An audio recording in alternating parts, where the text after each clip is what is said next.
Bonsoir, mesdames et messieurs. Alexandre Baudouin et François Trépanier qui vous souhaitent la bienvenue à cette première édition de Sport Express printanière. Ça fait du bien, hein? Oui. Puis on parle de golf. Quoi qu'on regarde de ça à l'extérieur en ce moment, puis Ouais. on n'a pas l'air du printemps, mais pas en tout. Mais en tout cas, quoi qu'il en soit, on est rendu là. On parle quand même de golf. Voilà, exactement. Oui, Ouais. on va en parler dans l'émission également. Je te laisserai en parler tantôt, Ben oui. François.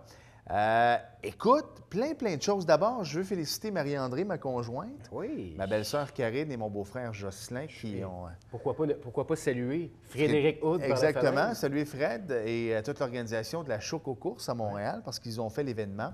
Alors, on peut les voir présentement, médaille au cou. Ouais. Bravo. Bel événement, soit dit en passant. Ma femme n'avait que de bons mots à dire Belle organisation. sur l'organisation. Écoute, tu es allé chercher son petit kit. C'était mercredi à Longueuil. Ouais. Un chandail, plein de trucs. Écoute, sérieusement, là, j'ai même appelé Frédéric Houd, moi, mercredi, parce que je trouvais ça sharp. Puis, tu sais, Marie-André fait des demi-marathons des fois, mais c'était la première fois qu'elle l'embarquait dans cette espèce de secte de Frédéric Houd, parce que Dieu sait qu'il y en a énormément de courses gourmandes, exactement. Ouais. Il y avait un chandail, puis Marie-André est tout petite, là, tu sais, puis c'était un small, mais là, elle dit, appelle les dons, parce qu'elle dit, s'il faut que je le mette par-dessus mon manteau, ça ne fêtera pas. Mais comme il disait, tu n'es pas obligé de mettre le chandail. Fait que, C'est un cadeau. C'est ça, donc j'ai dit, oublie le médium, parce que là, ça va être trop grand sinon. Mais quoi qu'il en soit, félicitations à l'événement, félicitations à tous les C'est participants. ta conjointe. Oui, bien content pour elle, Ouais. mon cher. Je n'ai pas pu avoir un samedi de congé, je travaillais. Tu sais, Ben j'aurais oui. pas pu relaxer ou quelque chose. Dommage. Ben non, c'est ça. Prochaine fois peut-être. Ben oui. Parle-nous un peu de Steve Bossé. Ah! Je suis arrivé devant mon téléviseur samedi, j'étais stressé, François. Toi? Écoute, je ne l'ai pas regardé parce que j'ai déménagé. Je C'est n'avais vrai, pas le encore cadre la n'était pas rentré télévision, Alex. encore? Oui, c'est vrai. Mais suivi ça en ligne.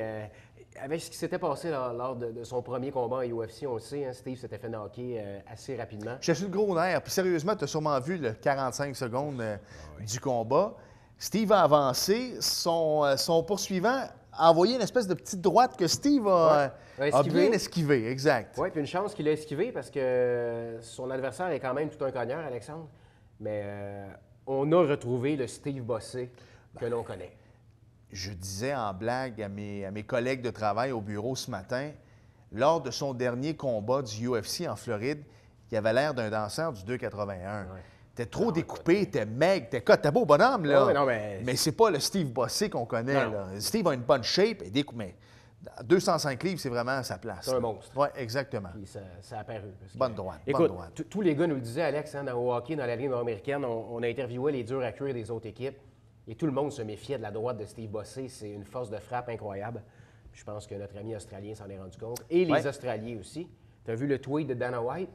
Oh oui, holy shit! Ouais. On peut le voir à l'écran présentement, le tweet de Dana White, mais je suis content pour lui. Il n'était pas en Australie, Dana White, mais en tout cas, ça augure bien pour la suite des choses, Oui. François. Félicitations à Steve. L'impact qu'il a perdu, Oui, Drogba qui était... mais c'est pas grave, il a qui fait était ce de qu'il avait à retour. faire, exactement.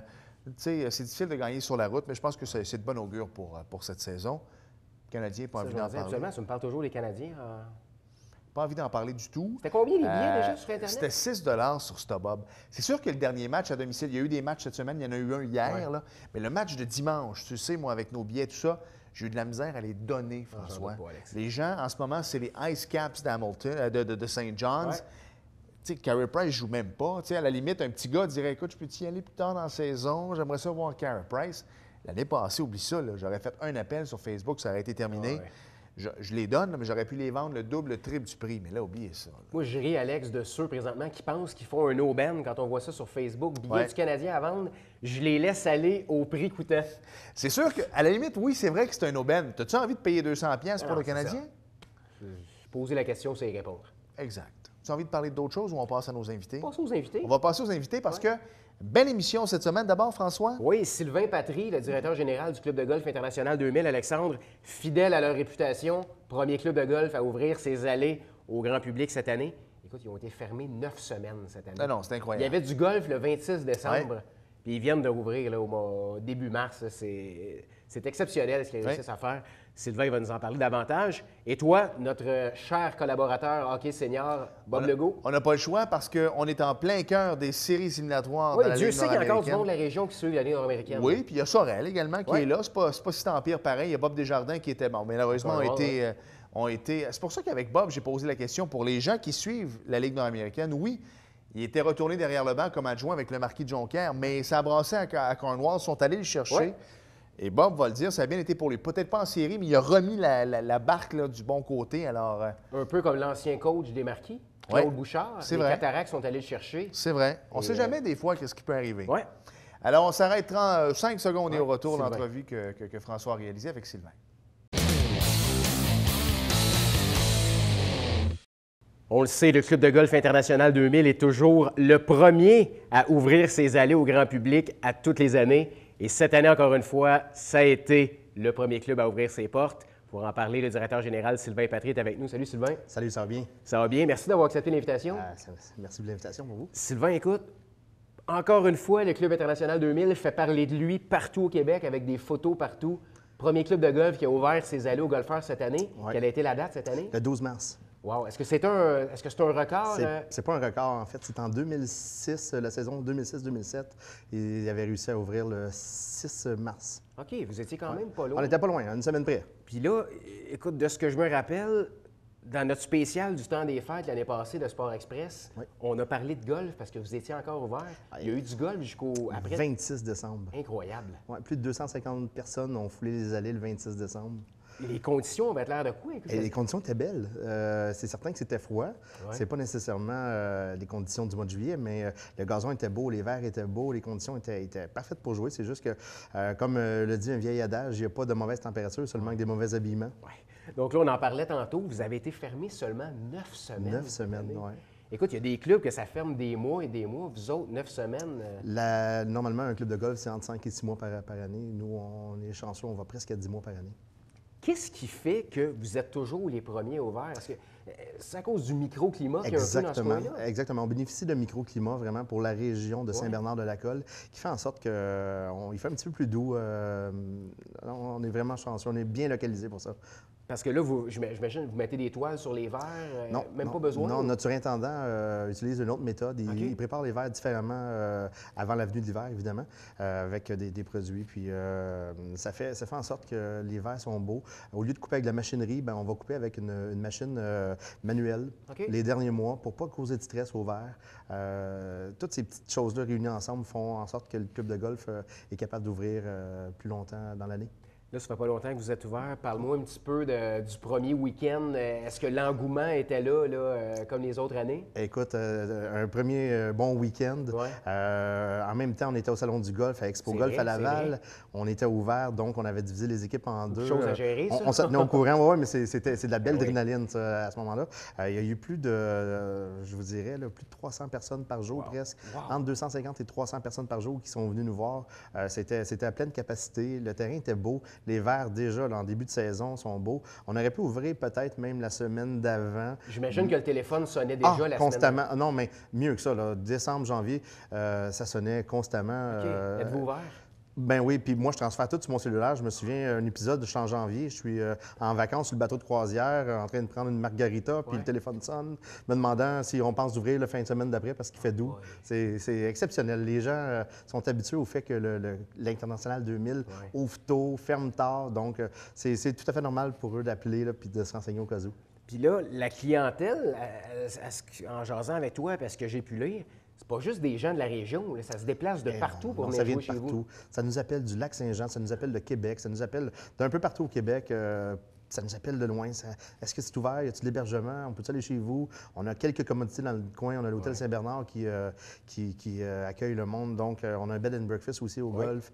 Donc, on essaie d'accommoder tout le monde pour les accueillir plutôt dans la saison. Parce que là, vous n'êtes pas ouvert juste le week-end. Là, Non, nous, c'est jour. on tourne le lundi. Il y avait des golfeurs aujourd'hui sur le terrain, Absolument, malgré le ouais. quoi moins. Moins assez frais 2, aujourd'hui, là. moins 3 aujourd'hui. Ouais. Puis, il y avait plus d'une soixantaine de joueurs qui se sont déplacés quand même pour venir jouer un beau lundi comme ça.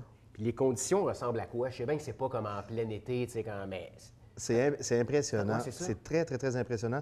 Je vous dirais que la plupart des joueurs là, vont rentrer ensuite dans la boutique pour nous dire « Wow, on n'en revient pas, les conditions sont belles. Les verres sont déjà verts. Les allées, c'est certain qu'à certains endroits, il y a des petits amas d'eau qu'on ne peut pas contrôler. Là. Il fait froid, ça gèle un petit peu. C'est drôle, ça fait des petites flaques de glace. Les lacs sont complètement gelés. On peut apercevoir les balles qui, normalement, se seraient trouvées au fond du lac, sont toutes sur la glace. Mais les conditions par elles-mêmes de gazon sont très, très, très belle. Mais est-ce que vous avez quand même à souffler de la neige, avez-vous, ou quand même ça se fait pas mal? Normalement, oui. OK. Cette année, on n'a pas eu besoin de souffler de neige. Wow. Écoutez, on a eu moins d'un pied de neige à Saint-Bernard-de-la-Colle dans tout l'hiver. OK. Donc, non, ça a été une belle hiver pour nous, pour le golf. Donc, le surintendant à l'International 2000, c'est une job à temps plein, ça? C'est une job à l'année? Écoutez, le surintendant, le directeur général, Ah oui. l'administration, c'est 12 mois par année. On ne lâche pas. On pensait d'avoir peut-être une période plus longue pour préparer justement la saison qui s'en vient, mais non, c'est...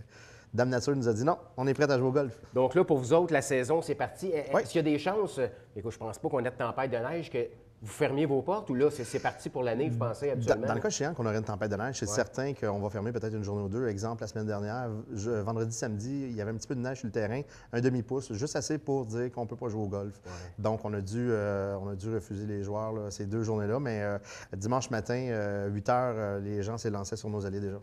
Là, les gens à la maison qui regardent l'émission, il y a beaucoup d'amateurs de golf, bien évidemment, qui aimeraient aller jouer chez vous. Ouais. Est-ce qu'on doit réserver assez tôt si on va y aller le week-end, là, Bien, j'imagine? idéalement, les gens peuvent réserver par téléphone ou sur notre site Internet. Il y a un lien qui les mène directement à Chrono Golf, Oui. qui est le site de réservation en ligne. Donc, c'est très simple de réserver. Oui, c'est toujours mieux de réserver. Il y a bien des gens qui vont arriver sans réservation, qui, malheureusement, si notre carnet est plein, on les met sur une liste d'attente.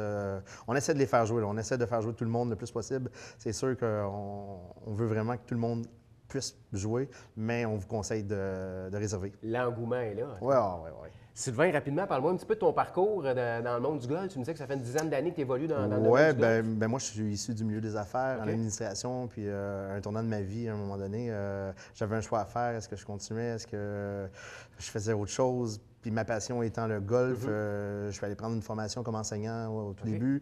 Et de fil en aiguille, ça m'a ramené vers la direction d'un golf. Tu as quand même à faire de l'administration, Ah, mais ouais, dans ouais. ta passion.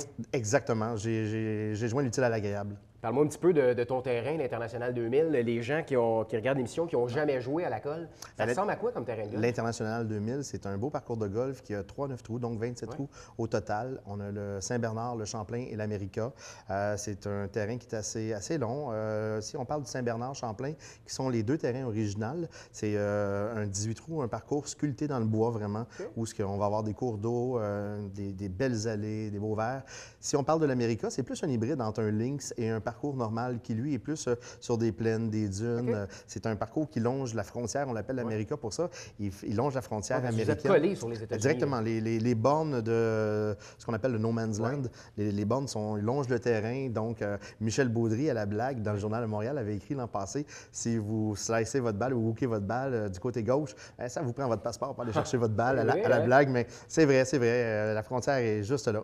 Ouais. Donc, c'est un terrain qui est accessible à tous, que vous soyez débutant ou expert, c'est un terrain qui va plaire à tout le monde. Débutant, expert, on a une académie de golf maintenant qu'on a développée l'an passé. C'est toi qui enseignes? Oui, j'enseigne. J'ai aussi de l'aide avec moi. J'ai quelques assistants pros qui viennent m'aider. Donc, on est en train de développer ça cette année. C'est offert vraiment à tous, des enfants, adultes, les femmes. On a des ligues, on a des membres chez nous.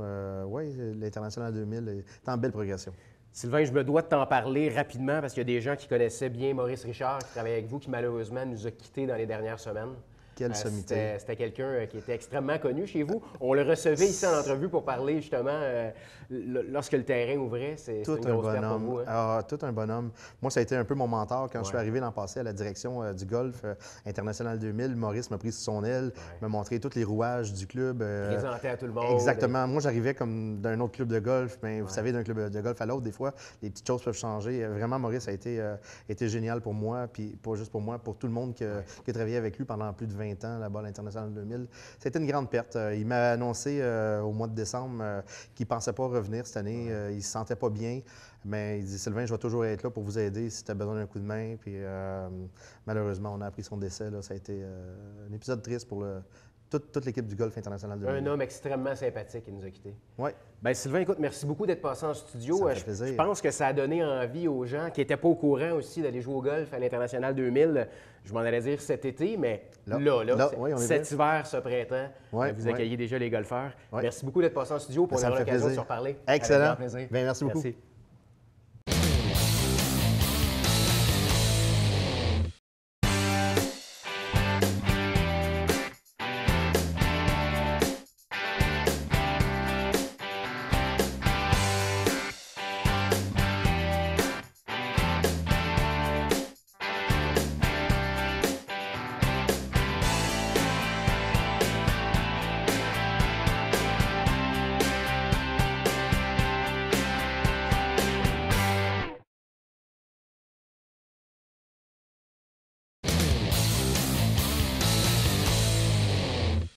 Nous sommes de retour à Sport Express et vous le savez, lorsque le printemps arrive, c'est signe des séries éliminatoires dans la Ligue nord-américaine de hockey et également du début de la saison de baseball majeur, mais Ligue de baseball majeur du Québec également.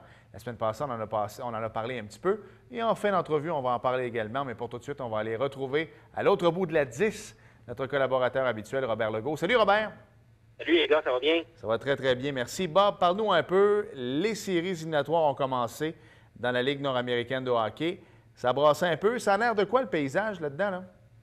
Bon, ben là, on a une série qui est complétée. On a les Marquis de Jonquière qui ont éliminé en 4 parties les River Kings de Cornwall. Les River Kings qui ont quand même donné du fil à retordre dans les 2 derniers matchs aux Jonquièrois. Donc, on verra pour la suite des choses chez les champions de la saison régulière.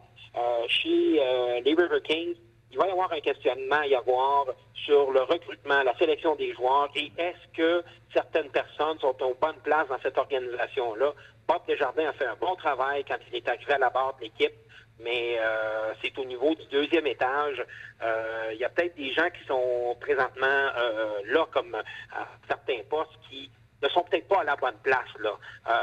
Le fait que Wayne Very ait quitté l'organisation il y a quelques années, Wayne Very qui avait été un complice des succès du Saint-François de Sherbrooke et du Wild de Windsor, quand Very a quitté, Very a des contacts au niveau du hockey, c'est incroyable. Et il avait réussi à bien monter l'équipe de Cornwall. Alors, j'ai hâte de voir pour la suite des choses et on espère que les gens là-bas vont comprendre que peut-être un petit ménage au 2e étage serait nécessaire. Bob Desjardins doit rester cependant. C'est ce que j'allais te demander, parce que Bob, c'est un personnage bien connu ici à Saint-Jean-sur-Richelieu. Les Aigles, ensuite de ça, les Chiefs. Il a fait un peu tous les jobs inimaginables avec Claude Labelle. Il est arrivé, c'était pas comme adjoint, lui, au départ, Bob? Il était comme adjoint.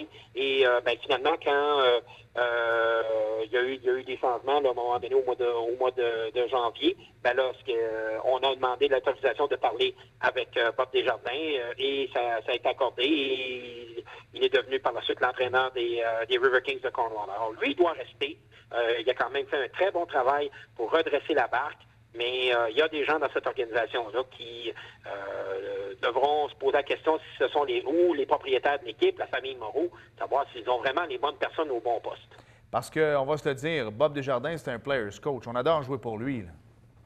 Ben exactement. Puis Bob, oui, il a son style, mais il a évolué également selon ce qui se pratique maintenant aujourd'hui dans la Ligue nord-américaine de hockey.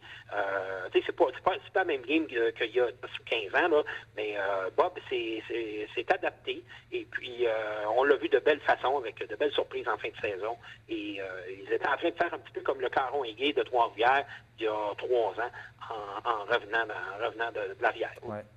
Parle-nous un peu, Bob, parce que ça se poursuit, les séries. Vous le savez, les gens le savent, on enregistre le lundi.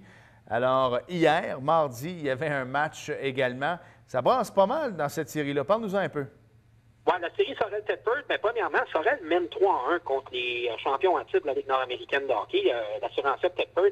La fin du match de vendredi a été assez rocambolesque. Il restait quelques secondes au match et puis il y a quelques joueurs de l'assurance qui s'en sont pris aux joueurs des Éperviers. Les Éperviers qui ont gagné la rencontre et qui menaient 3-0 la série. La série qui se transportait au Colisée Cardin de Sorel-Tracy moins de 24 heures plus tard le samedi. L'assurance qui signe un premier match. Alors, l'assurance fait toujours face à l'élimination et je peux vous dire, dans les estrades et dans les réseaux sociaux, ça jasait pas mal après le match de vendredi. Pas des événements de fin de match, mais du fait que qu'est-ce qui va arriver si l'assurance se fait sortir aussitôt dans les séries. Donc, il y a beaucoup de mécontentement dans la région de Thetford et on s'attendait à beaucoup plus de l'assurance. Mais est-ce que les Éperviers sont mieux préparés avec Serge Forcier? Moses de bonnes questions. Alors, oui, les gens qui vont regarder l'émission, vous allez avoir vu le résultat dans les médias sociaux ou les différents journaux mercredi matin.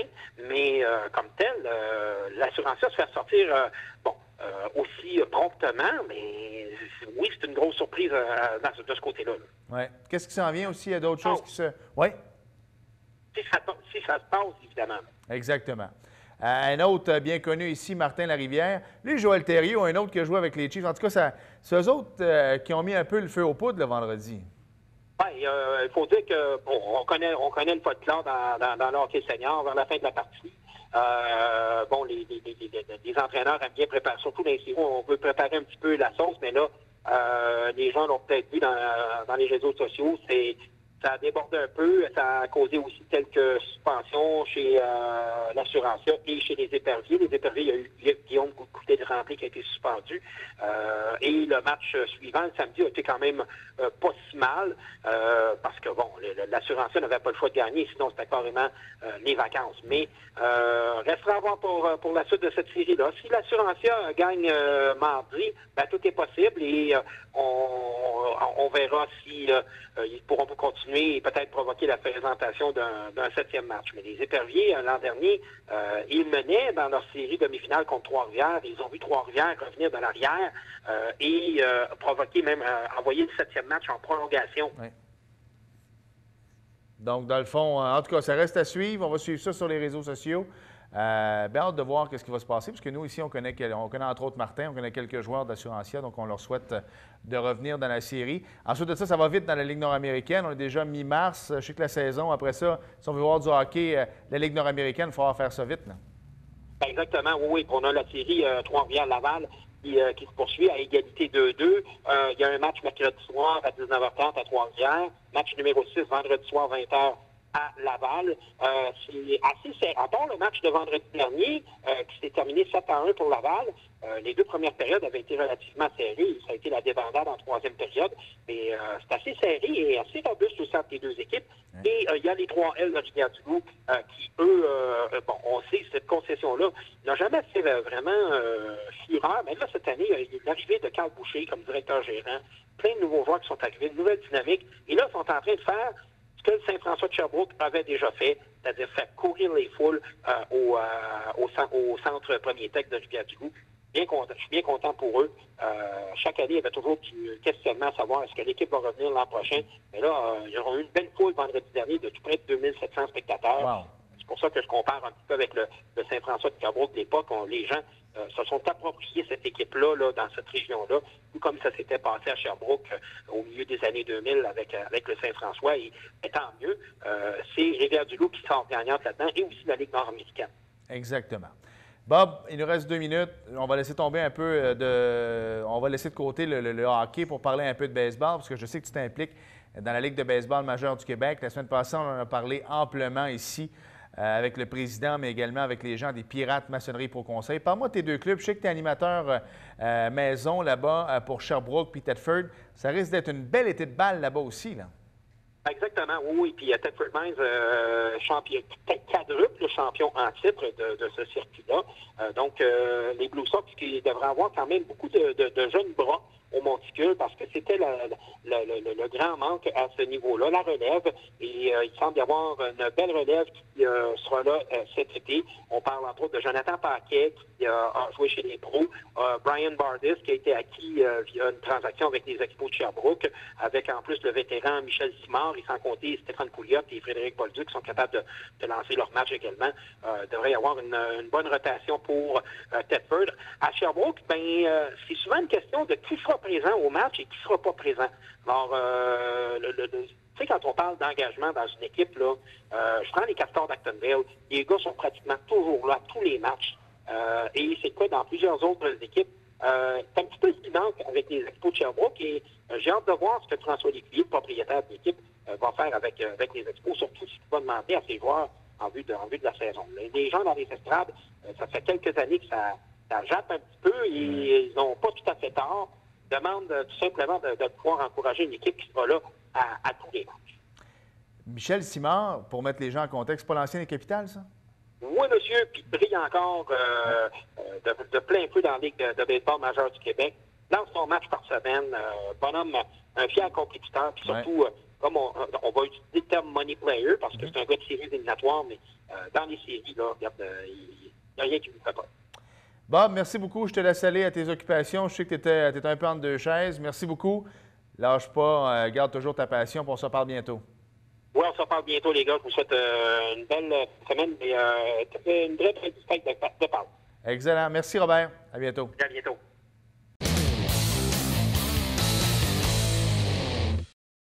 Nous sommes de retour à Sport Express et vous le savez, on parle de NASCAR. On n'a Ouais. pas le choix. Il y en avait-tu, François. hein? Il y en avait. Donc, présentation dimanche dernier de la 5e course déjà. 5e Oui, course, ça va vite, ça va mon vite. cher. Ouais. De la saison, c'était l'Auto 400 à Fontana. Ouais, ben oui. Quand même une piste mythique, hein, Claude, on va le dire. Oui, c'est reconnu. Il y a eu de l'IndyCar, puis tout ça là-bas. Donc, Reconnu. c'est en Californie. Donc, la nomination de Kevin Harvick tout au long de l'épreuve, 142 tours, menés sur 205, n'aura pas été suffisante, mon cher, pour empêcher Jimmy Johnson de gagner cette course. Johnson qui a eu le meilleur lors de la relance en temps supplémentaire, qui remporte ainsi sa 2e course de la saison. Ça va bien. Harvick a dû se contenter de la 2e place.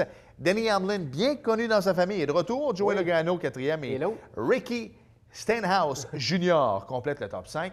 C'était quel acteur américain qui avait parti sa compagnie? Paul Newman, hein, les vinaigrettes, Paul Newman. Lui, peut-être, il y a un nom d'épice à steak. Stenhouse Tu sais, Jr. non, mais je trouve ça cool. Ouais, tu sais. c'est vrai. Ricky Stenhouse Jr. Ça fait steakhouse. Oui, ça fait Steakhouse. Devrait se partir peut-être Ouais. une franchise.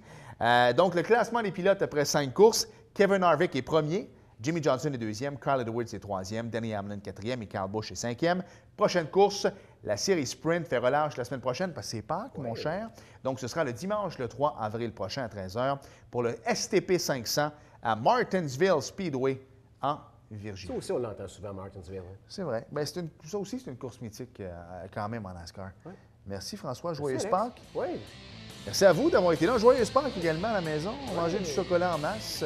Et on se retrouve la semaine prochaine. On parle ballon. Bye bye. Oui, c'est vrai. Spécial 100% mon golfière. Salut.